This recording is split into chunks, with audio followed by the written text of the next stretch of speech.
2, 3, raconte!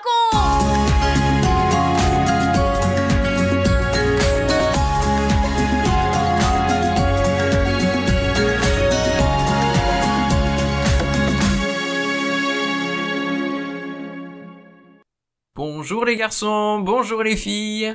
Est-ce que vous êtes là? Et les parents, est-ce que vous êtes là aussi? C'est notre 67e émission 1, 2, 3 raconte.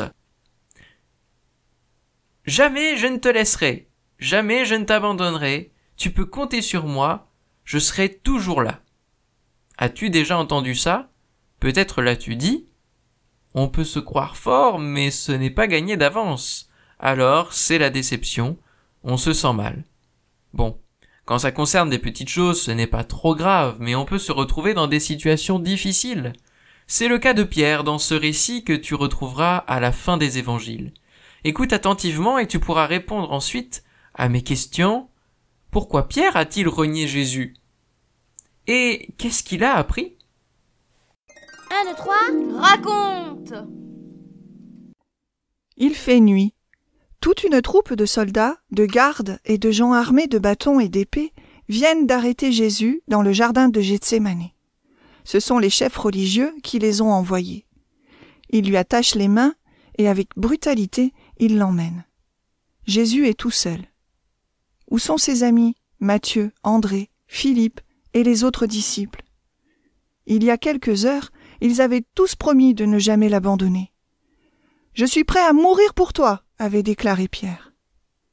Ils ont disparu dans le jardin. Ils ont tellement eu peur qu'ils se sont enfuis.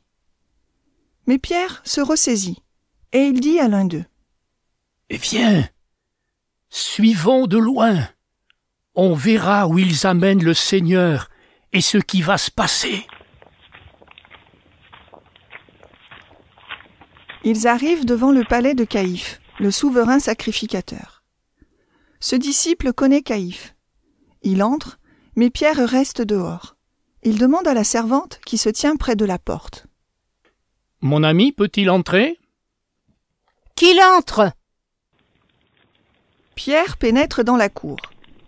Il fait si froid qu'on a allumé un feu. Les serviteurs se sont regroupés là pour se réchauffer. Pierre s'assoit au milieu d'eux. Ces hommes racontent l'arrestation de Jésus. Ils se moquent. Ils sont grossiers. Pierre ne dit rien, il est mal à l'aise. Il entend les éclats de voix et les cris. Mais pourquoi crie-t-il comme ça sur Jésus? Il n'a rien fait de mal. Ils sont en train de l'insulter. À la clarté des flammes, une servante l'examine attentivement. Mais toi aussi, tu fais partie de ses disciples? Pas du tout. Je ne sais pas ce que tu veux dire. Je ne le connais pas. Il a très peur. Il se sent en danger. Il se dirige vers la porte de sortie. La servante l'a vu. Elle regarde tous ceux qui sont autour d'elle et s'exclame. Lui aussi, il est avec ce Jésus de Nazareth. Qu'est-ce que tu dis là? Ce n'est pas vrai. Je vous dis que je ne connais pas cet homme. Je ne l'ai jamais vu. Les soldats continuent d'injurier Jésus et de le maltraiter. Ils se moquent de lui. Ils lui bandent les yeux et ils le frappent. Allez, vas-y. Dis-nous qui t'a frappé. Allez, devine. Pierre est bouleversé. Il connaît la brutalité de ces hommes et la méchanceté des chefs religieux.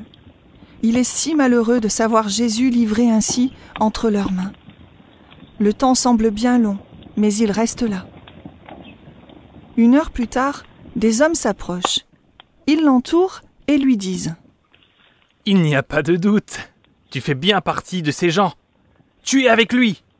Quand tu parles, on reconnaît ton accent. Tu es de la même région que lui. Tu es de la Galilée. » Pierre est effrayé.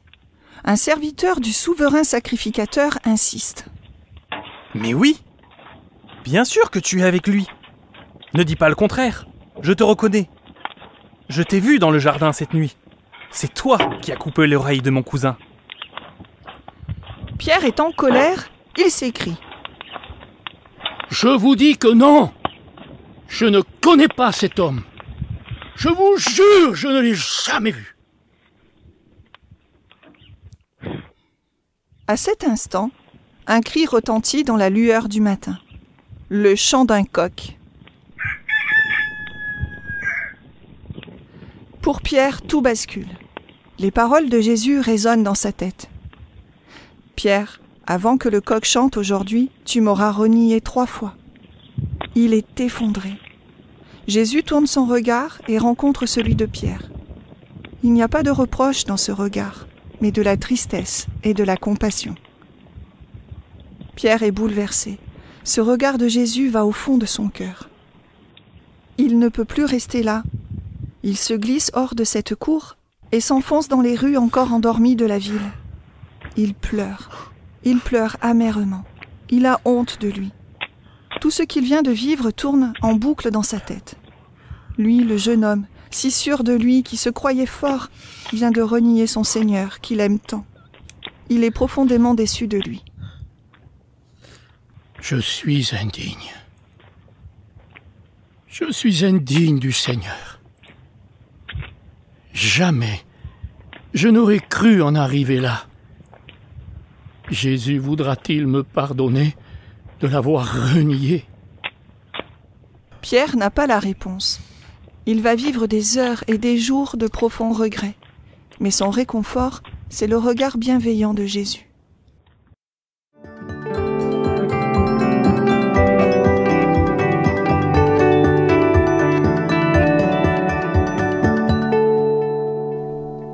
Un, 2, 3, 4, et toi, et moi. Je te propose que nous réfléchissions ensemble aux questions de Benji. Pourquoi Pierre a-t-il renié Jésus ? Moi, je pense qu'il a eu très peur, terriblement peur, devant la brutalité de ces hommes. Et toi ?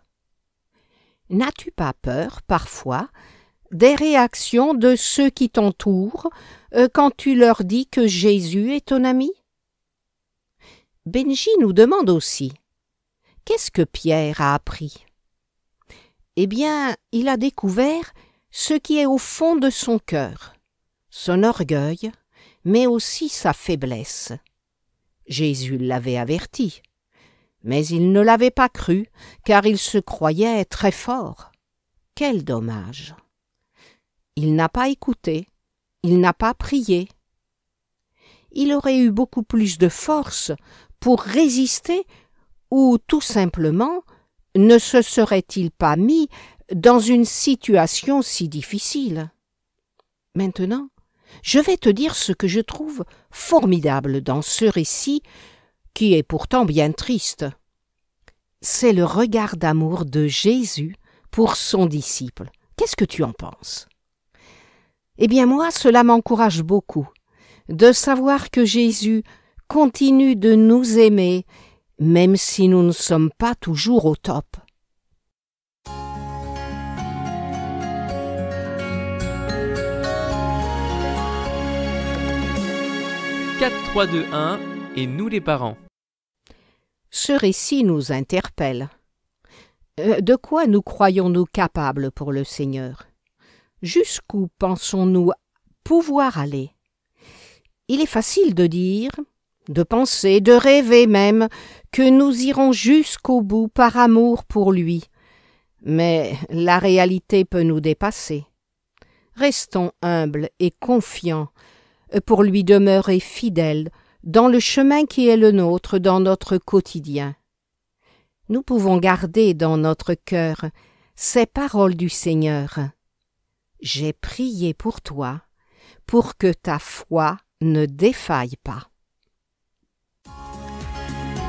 Vous venez de suivre l'émission 1, 2, 3 raconte avec Françoise et Michel Zanellato, Benjamin Lamotte, Céline Girardi, Baptiste Roland, Erwan, Yuna et la collaboration de Vital Radio ainsi que 365histoire.com. Si vous avez aimé cette émission, n'hésitez pas à la partager autour de vous. À bientôt!